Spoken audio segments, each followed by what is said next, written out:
नमस्कार दोस्तों, मैं शशिकांत कुमार स्वागत करता हूं आप सभी का कृषि स्मार्ट स्टडी यूट्यूब चैनल पर।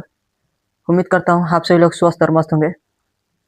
तो चलिए आज की क्लास को स्टार्ट करते हैं। तो आज हम लोग पढ़ने वाले हैं बिहार बोर्ड क्लास 12th का, जिसे हम लोग मैथ सब्जेक्ट का चैप्टर नंबर 5, जिसका नाम है सांतत्य तथा अवकलनीयता। अवकलन से ज़्यादा सवाल पूछे जाते हैं, ज़्यादा सवाल पूछा जाता है, इसलिए हम लोग अवकलन का फॉर्मूला का रिवाइज करने वाले हैं। तो चलिए हम लोग स्टार्ट करते हैं।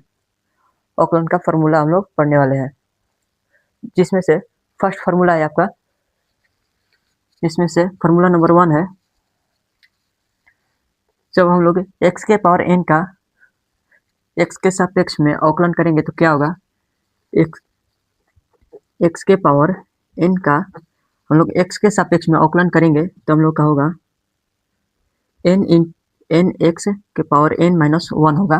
ये हम लोग का x के पावर n x के सापेक्ष में हम लोग का अवकलन होगा। यहाँ पर n बराबर होगा कोई संख्या होगा, पूर्ण संख्या होगा, यानी प्रकृत संख्या होगा। यहाँ पर n बराबर आपका प्रकृत संख्या होगा। फार्मूला नंबर दूसरा की ओर बढ़ते हैं। दूसरा फार्मूला है, जब x के सापेक्ष में हम लोग कोई भी कांस्टेंट या अचर मान होगा तो उसका मान हम लोग 0 होगा। उसका कोई भी अचर मान होगा तो उसका हम लोग अवकलन करेंगे तो उसका मान आपका 0 आएगा। फार्मूला नंबर तीसरा की ओर बढ़ते हैं। फार्मूला तीसरा है आपका, जब x के सापेक्ष में हम लोग log x का समाकलन करते हैं तो हम लोग का 1/x प्राप्त होता है, 1/x होता है। फार्मूला नंबर 4 है, जब x के सापेक्ष में रूट x का अवकलन करेंगे तो हम लोग का 1/2 रूट x होगा। पांचवा है फार्मूला, जब x के सापेक्ष में हम लोग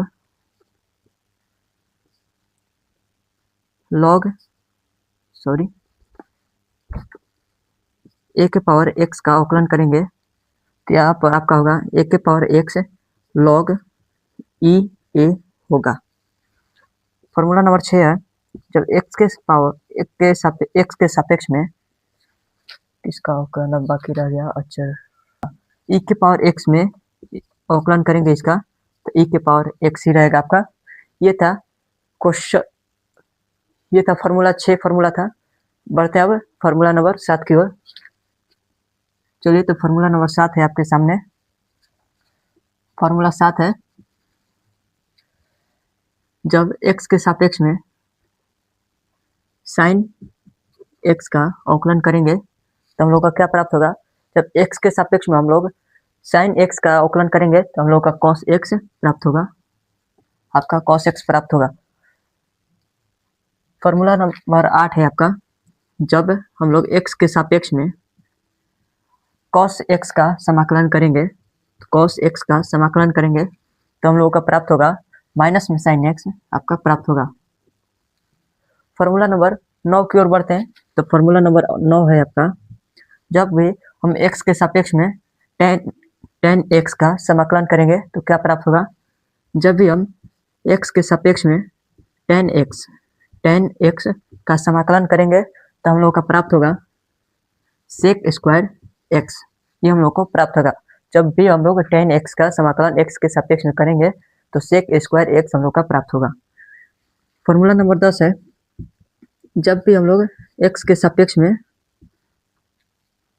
cot का समाकलन करेंगे, cot x का समाकलन करेंगे तो हम लोग का माइनस में cosec स्क्वायर x प्राप्त होगा। जब भी हम लोग x के सापेक्ष में जब भी हम लोग cot x का x के सापेक्ष में अवकलन करेंगे तो हम लोग को प्राप्त होगा माइनस में cosec स्क्वायर x। तो क्वेश्चन नंबर 11 की ओर बढ़ते हैं। फार्मूला नंबर 11 की ओर, जब भी हम लोग sec x का अवकलन करेंगे, sec x का x के सापेक्ष में अवकलन करेंगे तो हम लोगों को प्राप्त होगा sec x इंटू में cot x। जब भी हम लोग x के सापेक्ष में sec x का अवकलन करेंगे x के सापेक्ष में तो sec x into cot x हम लोग को प्राप्त होगा। ये आप लोग याद रखिएगा। फार्मूला नंबर 12 की ओर बढ़ते हैं। फॉर्मूला नंबर 12 है आपका, जब भी x के सापेक्ष में हम लोग कोसेक x का समाकलन करेंगे तो हम लोगों को प्राप्त होगा माइनस में कोसेक x इंटू में tan x आपको प्राप्त होगा। ये था आपका 12 फॉर्मूला। अब बढ़ते हैं हम लोग 13 फॉर्मूला की ओर, जो कि इम्पोर्टेंट है इसके आगे वाला फॉर्मूला। फॉर्मूला नंबर 13 है आपका, जब भी हम लोग x के सापेक्ष में साइन इनवर्स x का अवकलन करते हैं तो हम लोग को क्या प्राप्त होता है। तो जब भी हम लोग साइन इनवर्स x को x के सापेक्ष में अवकलन करते हैं तो हम लोग को प्राप्त होता है 1/√1 माइनस एक्स स्क्वायर। ये हम लोग को साइन इनवर्स x का x के सापेक्ष में अवकलन करेंगे तो हम लोग को 1/√1 माइनस एक्स स्क्वायर प्राप्त होगा। क्वेश्चन नंबर 14 है, सॉरी फॉर्मूला नंबर 14 है आपका, जब भी हम लोग x के सापेक्ष में कॉस इनवर्स x का समाकलन करेंगे, अवकलन करेंगे तो हम लोग को क्या प्राप्त होगा। तो यही होगा, लेकिन जो माइनस में प्लस में एक है वो माइनस में हो जाएगा, तो आपका यहाँ पर -1/√1 माइनस एक्स स्क्वायर आपका हो जाएगा। -1/√1 माइनस एक्स स्क्वायर आपका हो जाएगा। जब भी हम लोग कॉस इनवर्स x का x के सापेक्ष में अवकलन करेंगे तो -1/√1 माइनस एक्स स्क्वायर आपका अवकलन हो जाएगा। तो बढ़ते हैं फॉर्मूला नंबर 15 की ओर। उससे पहले इसे मिटाना पड़ेगा, तो 1 मिनट मिटा देते हैं।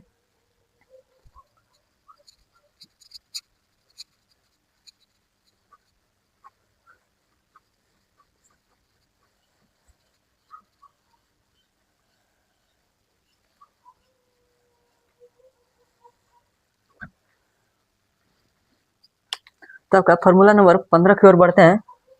तो फॉर्मूला नंबर 15 आपका है, जब भी हम लोग x के सापेक्ष में tan इनवर्स x का समाकलन करेंगे तो क्या प्राप्त होगा, देखते हैं चलिए। तो x के सापेक्ष में जब भी हम लोग tan इनवर्स x का समाकलन करेंगे तो हम लोग को प्राप्त होगा 1/√1 प्लस एक्स स्क्वायर। ये आपका जब भी हम लोग tan इनवर्स x का x के सापेक्ष में अवकलन करेंगे तो हम लोगों को प्राप्त होगा 1/√1 माइनस एक्स स्क्वायर हम लोग को प्राप्त होगा। फॉर्मूला नंबर 16 की ओर बढ़ते हैं हम लोग। तो चलिए फॉर्मूला नंबर 16 है आपका, जब भी हम लोग कॉट इनवर्स x का x के सापेक्ष अवकलन करते हैं तो क्या प्राप्त होगा। तो देखिए यहाँ पर जब भी हम लोग x के सापेक्ष कॉट इनवर्स x का अवकलन करते हैं तो वहीं प्राप्त होगा -1/√1 प्लस एक्स स्क्वायर। ये आपका प्राप्त होगा। जब भी हम लोग कॉट इनवर्स x का x के सापेक्ष में अवकलन करेंगे तो -1/√1 प्लस एक्स स्क्वायर आपका सापेक्ष अवकलन हो जाएगा। तो आपका ये अवकलन हो जाएगा। बढ़ते हैं आपका क्वेश्चन नंबर फॉर्मूला नंबर 17 की ओर। तो फॉर्मूला नंबर 17 में आपका है, जब भी हम लोग x के सापेक्ष में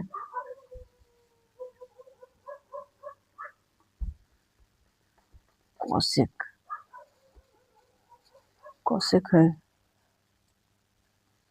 सेक, जब भी हम लोग सेक इनवर्स x का अवकलन करते हैं x के सापेक्ष में, तो जब भी हम लोग सेक इनवर्स x का x के सापेक्ष में अवकलन करते हैं तो हम लोगों को प्राप्त होगा 1/x√1 माइनस एक्स स्क्वायर। जब भी हम लोग सेक इनवर्स x का x के सापेक्ष में अवकलन करेंगे तो हम लोग को प्राप्त होगा सेक इनवर्स x का x के सापेक्ष में अवकलन करेंगे हम लोग तो 1/x√1 माइनस एक्स स्क्वायर आपका प्राप्त होगा। तो पढ़ते हैं अगला फॉर्मूला की ओर। तो फॉर्मूला नंबर 18 आपका है। फॉर्मूला नंबर 18 में है, जब भी हम लोग x के सापेक्ष में कोसेक इनवर्स x का अवकलन करेंगे तो हम लोग को क्या प्राप्त होगा। तो यहाँ पर देखिए, जब भी हम लोग x के सापेक्ष में कोसेक इनवर्स x का अवकलन करेंगे तो हम लोग को क्या प्राप्त होगा। तो वही प्राप्त होगा -1/x √1 माइनस एक्स स्क्वायर। ये था आपका छोटा छोटा फार्मूला था आपका। अब लास्ट 2 फार्मूला बचा है। तो 2 फार्मूला है जो कि सबसे महत्वपूर्ण फार्मूला है, इसी से ज़्यादा सवाल बनता है, तो इसको आप लोग ध्यान से याद कर लीजिएगा। तो चलिए हम लोग बढ़ते हैं फार्मूला नंबर 19 की ओर। फार्मूला नंबर 19 है आपका, फार्मूला नंबर 19 है, जब भी हम लोग x के सापेक्ष में u इंटू v का अवकलन करते हैं, यानी कि जब दो फलन गुणनफल के रूप में दिया होगा तो आप उसका अवकलन कैसे करेंगे, तो इस फार्मूला के माध्यम से आप लोग कर सकते हैं। तो कैसे करेंगे, तो पहले क्या करेंगे, u को बैठा कर रखेंगे, v का अवकलन करेंगे, यानी कि u को ज्यों का त्यों रखेंगे, पहले v का अवकलन करेंगे, यानी कि d/dx, बट इसका अवकलन करेंगे, तब फिर प्लस, फिर v का अवकलन कर दिए तो हम लोग अब u का अवकलन करेंगे, तो इसलिए अब v को बैठा कर रखेंगे, अब u का अवकलन करेंगे, यानी कि v को यहाँ पर बैठा कर रखेंगे इंटू में, और u का अवकलन करेंगे, तो d/dx यहाँ पर आपका u हो जाएगा। ये है आपका u, याद रखिएगा। इसका अवकलन करेंगे तो हम लोग का ये प्राप्त होगा। जब भी दो फलन गुणनफल के रूप में दिया होगा तो उसका सबसे पहले एक फलन को बैठाएंगे तो एक फलन का अवकलन करेंगे, जब दूसरा फलन को बैठाएंगे तो पहले वाला फलन का अवकलन करेंगे। ऐसे होगा आपका 2 फलन का गुणनफल। ऐसे ही 3 फलन का गुणनफल रहेगा तो उसका भी हम लोग कर लेंगे। ठीक है, तो अगले फार्मूला की ओर बढ़ते हैं। तो फार्मूला नंबर 20 आपका है, लास्ट फार्मूला है आपका। जब भी हम लोग जब 2 फलन गुणनफल के रूप में था तो ऐसे कर रहे थे हम लोग। जब 2 फलन भागा के रूप में होगा तो कैसे करेंगे, तो यहाँ पर d/dx u/v रहेगा। तो इसका हम लोग समाकलन कैसे करेंगे, जब 2 गुणनफल भाग के रूप में होगा तो उसका गुणनफल इस फार्मूला के माध्यम से हम लोग कर सकते हैं। तो देखिए कैसे करेंगे, तो पहले क्या करेंगे, हर का इसका स्क्वायर करेंगे, यानी कि आपका हर में v है तो v का स्क्वायर करेंगे। पहले क्या करेंगे, हर को बैठा कर रखेंगे, अंश को अवकलन करेंगे। वैसे ही यहाँ पर देखिए v को बैठा कर रखेंगे, u का अवकलन करेंगे, d/dx u को अवकलन करेंगे, माइनस, यहाँ पर माइनस होगा आपका, याद रखिएगा ये बात। फिर u को बैठाएंगे, u का तो अवकलन हो गया तो वो आप चुपचाप बैठेगा। अब v का अवकलन हम लोग करेंगे, तो यहाँ पर d/dx करेंगे और v का अवकलन करेंगे। ये था आपका 20 फार्मूला। उम्मीद करते हैं आप लोगों को यह फार्मूला का वीडियो पसंद आया होगा। तो यहाँ पर आपका फार्मूला आपका खत्म होता है। आप लोग कमेंट बॉक्स में ये बताइएगा कि अगला वीडियो किस फार्मूला पर आना चाहिए। अगर आपको वीडियो पसंद आया तो लाइक करें, कमेंट करें, शेयर करें, और ऐसे ही वीडियो के लिए सब्सक्राइब जरूर करें। तब तक के लिए मिलते हैं। जय हिंद, जय भारत।